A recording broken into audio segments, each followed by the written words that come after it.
Ouais. Écoute, poto, c'est nous la rue. Greg Z. Moi, mon rap, c'est la rue.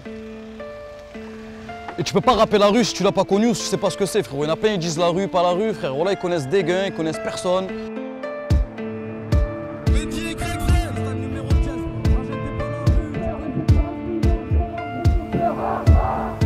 Tout est dangereux. Là, t'es dans le danger, là.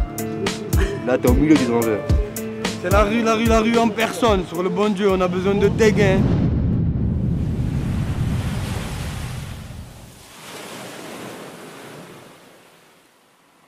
Un jour, un homme a dit « Si vous ne pensez pas à l'avenir, vous ne pouvez pas en avoir un. » J'ai pris mon destin en main, même si c'était très mal parti à la base.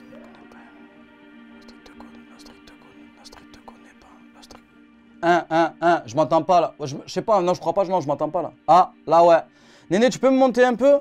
C'est vraiment bas de partout, genre en instru et en voix. Je m'entends, mais pas fort en gros. Ouais, en fond, un peu en fait, je crois. Je me présente, je m'appelle Medji, j'ai 26 ans. Micro, un, deux, test, oui. Ça fait 2 ans que je suis un artiste, je prends plaisir dans tout ce que je fais. La plupart des gens qui m'écoutent, ils ont sûrement une histoire à raconter, ou un mal à combler, et une bonne dose de soucis à régler, c'est sûr. Ok. C'est nous la rue. Bien prendre son souffle. C'est nous la voix du peuple. Aide ton prochain et Dieu te le rendra, Inch'Allah. Restez tous à l'affût, là ça sent la patate, à 6 h ça fait peur quand ça toque à la porte. Le bolide est noir et nos armes aussi. Je t'explique le scénar que si c'est nécessaire. Refais néné.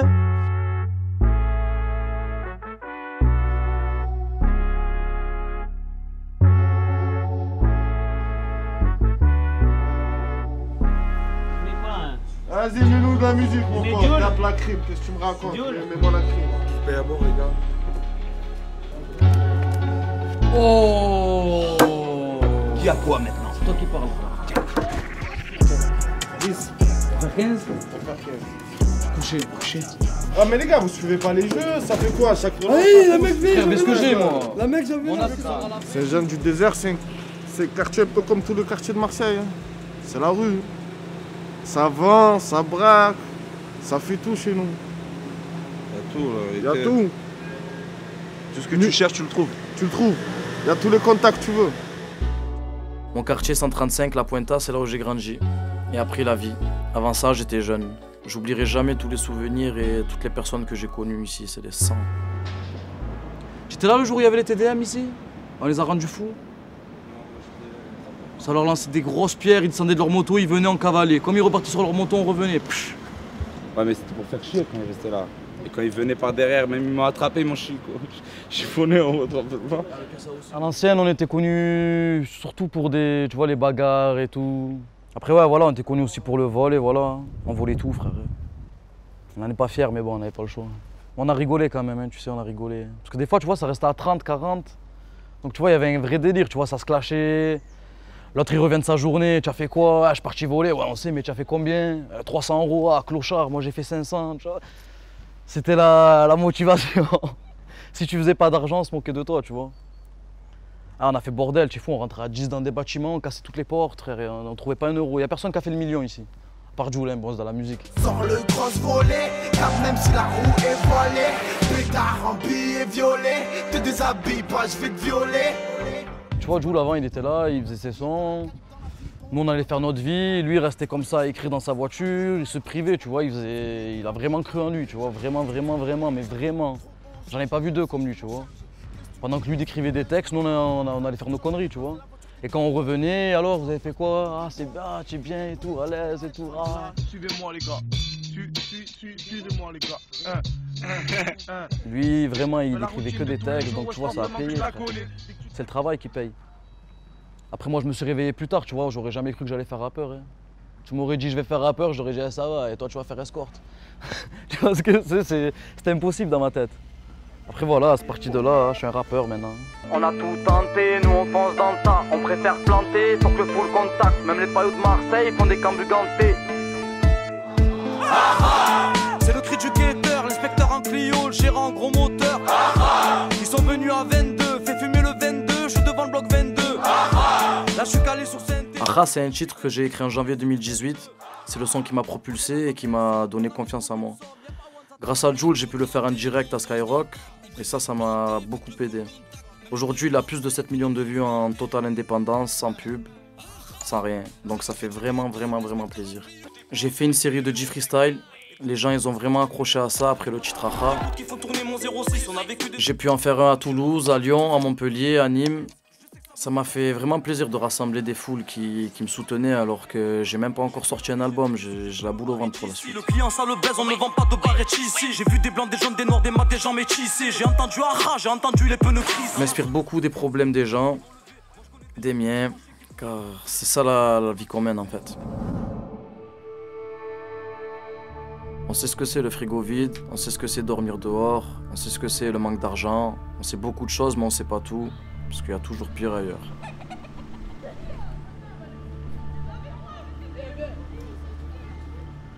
On est dans les quartiers nord, c'est la Paternelle, c'est le 14e arrondissement de Marseille.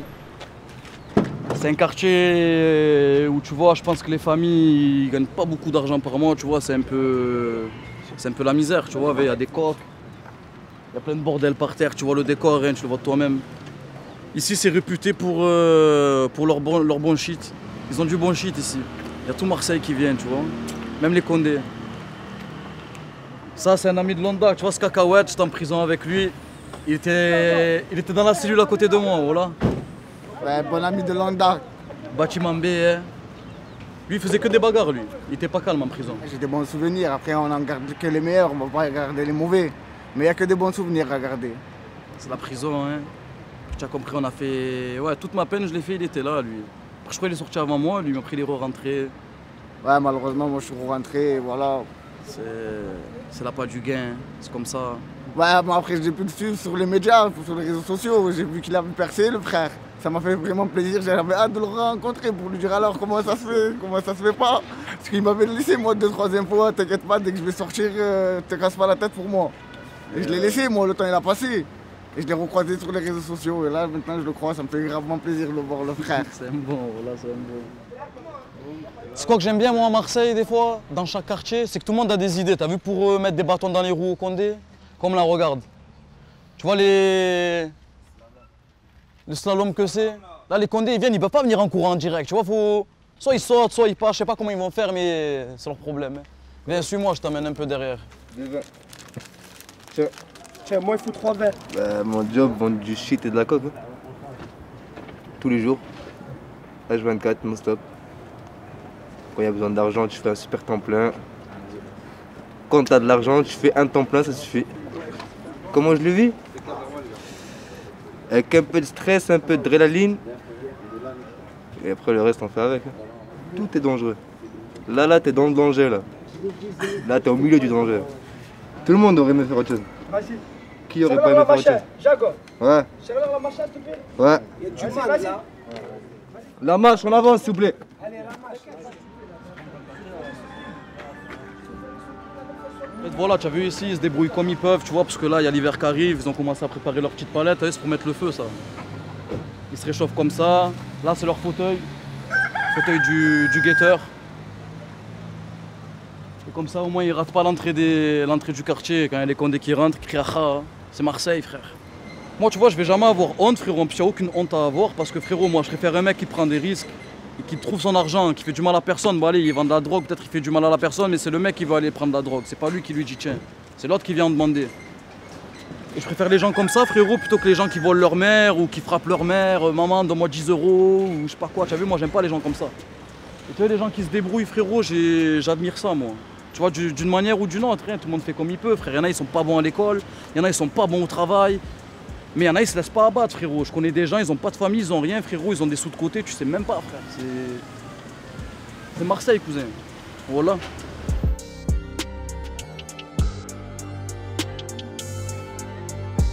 Marseille, c'est le Texas. Pour 1 €, sur ma mère, on t'enlève ta race. Hein. Pour 1 €. Fais gaffe à toi, Oussaï. Alors pour 2 Merci. €. Ah, pour 2 €, c'est fini. Hein. En 2005-2006, j'avais 12 ans. Ma mère voulait déménager de mon quartier d'enfance en pensant que ça serait mieux pour ses enfants, mais ce qu'elle savait pas, c'est que c'était la merde partout dans Marseille. Et tu vois, là, c'est Noailles, c'est un autre délire, tu as vu. Là, c'est la vente de cigarettes, les vraies, les fausses. Alors le frère, je le sens.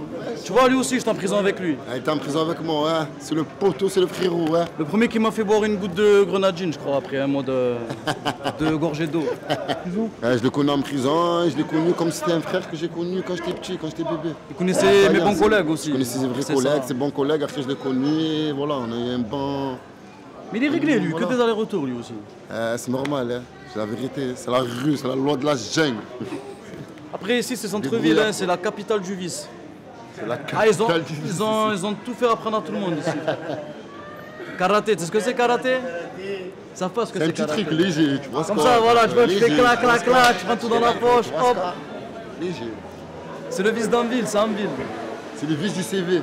CV. C'est les pirates. CV. Avant de venir ici, on vendait notre or ici. Parce qu'ici, il y a toujours des gens, ils sont comme ça, ils te disent quoi? Rien à vendre? Eh oui, il y a à vendre. Tiens, ça allait dans un bloc, ça grattait l'or.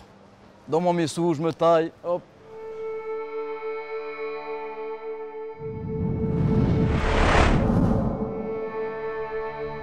En troisième générale, j'ai fini viré de mon lycée, je supportais pas l'autorité, c'est comme ça, je peux rien y faire. Après ça, je me suis inscrit en bac pro-vente 2 ans plus tard. J'avais une très bonne moyenne, mais j'ai fini viré. J'allais faire ce qu'il fallait pas. Et je livrais des burgers pendant 1 an. Ensuite, s'en est suivi le système carcéral. J'ai fini aux anciennes Baumettes et j'ai compris beaucoup de choses. Il n'y a pas d'amis et la liberté, c'est inestimable.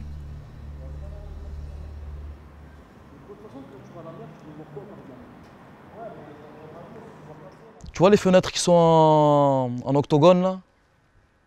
Le dernier bâtiment, c'est le bâtiment D. Ce bâtiment, il était réservé surtout pour ceux qui ont pris plus de 2 ans de prison. Et les anciens, tu vois, les vieux, un peu, ou quoi, ceux qui ont un peu de la chance, et les Corses. Voilà, les Corses, c'était dans le bâtiment D. Le premier que tu vois, c'est le bâtiment A, c'est là où il y avait les arrivants. Et au milieu, il y avait mon bâtiment, c'est le bâtiment B, on ne le voit pas. C'était le plus sale des Baumettes, le B. Le A, tu vois, c'est entre la saleté et la propreté, mais c'est sale quand même. Mais le B, c'est le pire. C'est le pire. Tu arrives, frérot, c'est pas pareil. Moi, tu vois, j'étais au bâtiment A pendant 1 mois. Et quand j'atterris au B, j'ai vite vu la couleur, tu vois. Les murs, ils sont fissurés, les surveillants, ils sont plus méchants. Les gens, ils ont pas de sous. Si tu as un paquet de cigarettes, c'est un truc de fou, tu vois. Genre, c'est la rue, frère. Le bâtiment B, c'est la rue. Ils jetaient là-bas tous les chiens, en vrai. Moi, je suis allé là-bas parce qu'il y avait tous mes collègues, en vrai, tu vois. On s'est retrouvés entre chiens, frère. La prison de la honte. Les caïds imposent leur loi quand les rats circulent partout. Insalubres les Baumettes. En novembre dernier, le contrôleur des prisons tire la sonnette d'alarme. Des cellules de 9, voire 7 mètres carrés à partager à 3, sans eau chaude ni chauffage suffisant. Des toilettes sans rideaux à quelques centimètres des lits, des douches communes délabrées où 30 détenus y sont entassés en même temps.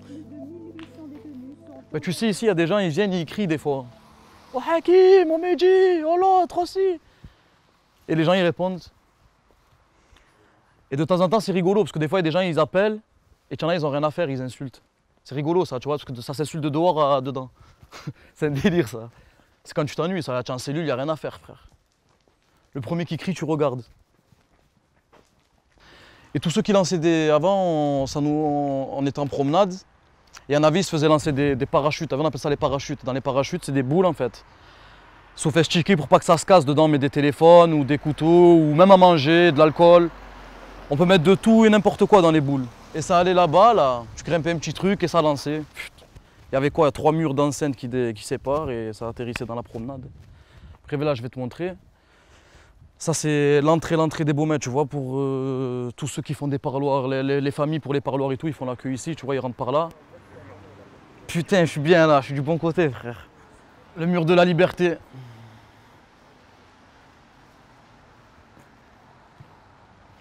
Voilà, quand tu es libérable, tu sors par cette porte. Et quand tu sors, tu es comme ça, tu regardes à gauche, tu regardes à droite. Et tu gamberges. Moi, je me rappelle quand j'étais sorti ici, ma soeur est venue me chercher. Comme elle est venue, il y a eu un autre collègue à moi, il est venu en scooter sans casque. J'ai donné mes affaires à ma soeur, j'ai dit merci, câlin, un bisou. Mais je suis d'entrée montré sur le scooter, tu es fou. D'entrer la sensation, frère, d'accélérer, de bouger. C'est incroyable, voilà. En voiture, j'avais un peu peur aussi. Quand tu sors, tu as perdu tes repères. Dès que ça roule un peu vite, ça fait peur, tu vois, le cœur il bat un peu. Après cette porte, elle m'inspire une haine, hein, frère, je te mens pas, parce que les conditions de vie dedans, elles sont pas... On mérite pas ça, tu vois, quand même. Je suis pas rentré en prison pour viol, tu as vu. Ou j'ai pas frappé une vieille, ou tu vois, moi je suis rentré pour vol, voilà. J'ai volé, mais j'ai pas agressé quelqu'un ou quoi, tu vois. Donc tu vois, après on est traités comme des frères, comme des chiens, je vais dire la vérité, frère, comme des... C'est des bâtards, hein, frère. Il y a beaucoup de surveillance, des bâtards.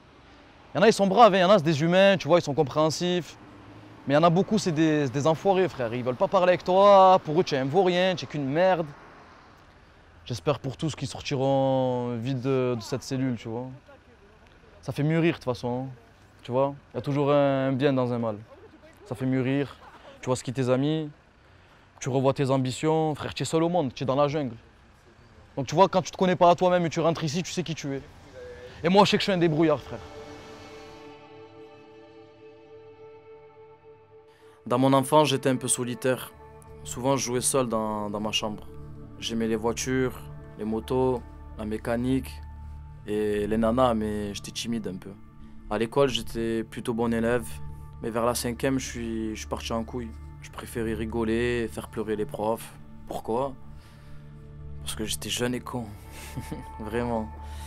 Mon père, il a passé la moitié de sa vie en prison et ma mère a se cassé le dos dans le ménage. Il est là, le daron. Tu vois comme j'étais content quand j'étais avec mon père, frère. Tu es fou, frère. Je craignais des gains. Mon père, il était fou, mon père, avec son cutter. Hein.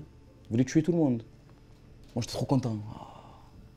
Après, il n'a pas eu une vie facile, t'as vu.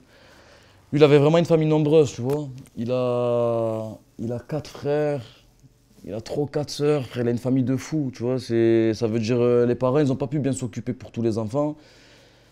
Et lui, tu vois, il est parti en couille direct, en gros, vers 13 ans, lui aussi, il a fait bordel, il est rentré en prison à 17 ans, il est ressorti, il est rentré à 20 ans, il s'est pris 10 ans, il a fait 10 ans plein, il est ressorti, ils l'ont remis 5 ans, il est ressorti, frère, il a fait de la prison toute sa vie. En tout, l'autre jour, j'avais compté, il a fait 35 ans de prison. Tu vois, donc voilà. Il a perdu sa mère en prison, il a perdu son père en prison, tu vois, c'est... Il a une vie de malade, en gros, il pourrait faire un film avec sa vie. Même ma mère et mon père, ils sont séparés. Tu vois, il a vraiment tout perdu dans sa vie. En gros, il lui reste que moi, hein, mon père. Tu as compris? Ben, au début, ma mère, elle me disait rien. Elle me dit, il est parti travailler et tout, il va revenir, à faire des cadeaux. Ça veut dire, moi, il m'envoyait des lettres, donc je les ai crues, moi. Je les ai crues. Et un jour, j'étais dans mon quartier, en fait, j'étais petit, moi, je devais avoir 9 ans, 8 ans. Et je vois un grand, en fait, qui venait de sortir de prison, et il m'a dit « Ah, j'ai vu ton père et tout, nanana, et tout, Baumette. » Et moi, je dis « Mais c'est quoi les Baumettes et tout ?» Moi, j'étais petit, je savais pas c'est quoi. Il m'a dit « Ben, c'est la prison et tout, nanana. » J'ai dit « Mais mon père, il est en train de travailler, il est pas là, il est à Paris. » Tu es fou, frère. Je le croyais pas, moi, je suis rentré chez moi, je dis « Maman et tout. » J'ai dit « Papa, c'est vrai, il est au Baumette. » Ma mère, elle me regardait choquée, tu vois. Comme ça, elle m'a dit « Qui c'est que t'as dit ça et tout ?» J'ai dit « Ben, c'est l'autre, c'est le grand et tout, nanana. » Elle m'a dit « Mais non, il est en train de travailler, n'écoute pas, c'est un menteur, il rigole avec toi. » Donc j'y ai pas cru. Après, entre-temps, j'ai un peu grandi et j'ai compris, je crois, avec le fil du temps, tu vois, je me rappelle pas très bien, mais j'ai compris, en fait. Après, voilà, un jour, il est sorti de prison, après, ma mère, elle a quitté, tu as compris. Après, j'allais le voir le week-end, il venait me chercher, il m'amenait... Moi, je jouais au foot, il m'amenait au foot. Il me gâtait un peu, tu vois, quand j'étais petit, mon père.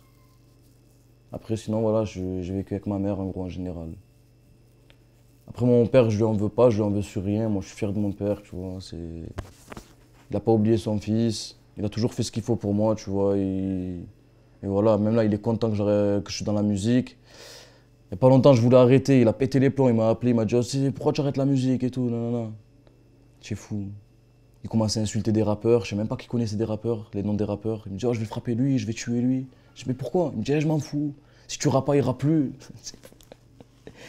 Ah, mon père, il est fou, il a le sang chaud. Mais il a un très bon cœur, mon père. Tu vois, tout le monde le connaît, il est bon vivant.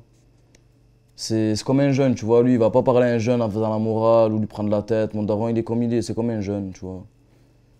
Il rigole souvent, il kiffe la vie, il danse bien.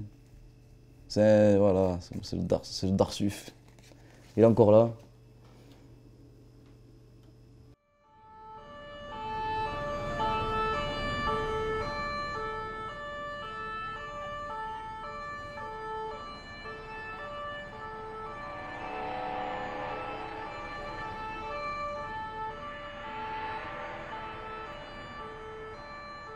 À la base, j'ai jamais aimé la police, moi. Mon père, il me l'a bien appris, ça. En 2015, la BAC 75, elle m'a balafré le visage au niveau de l'arcade. Parce que je voulais m'échapper du commissariat. Je méritais une punition, mais pas ça. Bref, j'ai bien compris qu'on ne gagnera jamais face à la justice. Ça demande à mon quartier, ça demande-le. C'est un reportage, il m'a contrôlé toute ma vie, lui. Et maintenant, il sait que je rappe, On l'a contrôlé, il avait de la khnouna dans les narines. Ah non, C'est mieux que la coque, hein. Ça va? Il était comment? Bien. J'étais comment avant? Je te rappelle un peu? Ouais, tu faisais hala. Voilà. On s'est rangé. Ouais, c'est bien. Vous savez qui fait de la musique? Qui? Eh oui, on le sait, Medji YZ. Voilà, et je l'avais pas vu lui aussi. Je sais plus ce que tu m'as fait, toi, mais tu m'as fait quelque chose, toi. Sûr, tu m'as fait quelque chose. Vous avez vu, validé par les civils. Normalement, ils écoutent du YZ là. Mais ils sont à l'affût des voleurs, là. Et des violeurs. Dans ça, je les soutiens sur les violeurs. Tu vois? Ils m'ont contrôlé toute ma vie. Y'en a marre. J'ai trop fait de garde à vue. Je me suis trop embrouillé, je suis fatigué. J'ai qu'une envie, moi, c'est de réussir et de m'en aller, mais vraiment, vraiment. Mon premier album que je sortirai sera pour tous ceux qui me soutiennent depuis le début. Je suis impatient de voir les résultats, j'y ai mis du cœur. Je compte vite leur envoyer du neuf et attendre leur retour.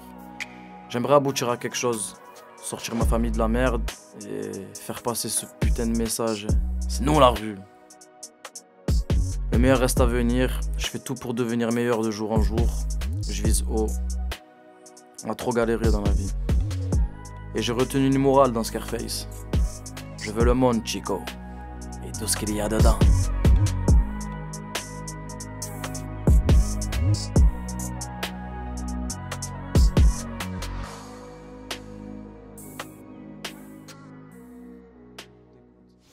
Tu as cambuté, tu n'as pas trouvé l'or, tu as tarpin la haine, tu as fait hala, ta mère t'a mis dehors, tu as tarpin la haine, tu as envie de faire un truc de fou, passer à la une, contrôle de Schmitt avant le feu. Donc j'ai passé la 2, je sais qu'il y en a qui ont vécu pire, alors je me dis que ça va, vendre la mâche, c'est bien, mais être riche, c'est mieux. Il y a des SS à la fenêtre et il y a les condés dans l'allée. À cause de je suis parano, même mon voisin, je l'ai remballé, on te fait glisser, on te casse les reins, on sait qui c'est qui tient les rênes. Jette les seuls dans une prison, il n'y en a pas un qui tient la route. Ouloulou, oulala, qu'est-ce que tu veux que je te dise à part ça? On a choqué le rap comme la défaite du Barça. Fais pas la sainte, on sait que tu t'es fait casser. Le passé c'est le passé, mais on sait ce qui s'est passé. Il réussit, Jib Sahtek, c'est pas de la chance ça. Faut tout niquer, faut rien lâcher, c'est la racha. C'est nous la rue. Écoute, ça arrive en force.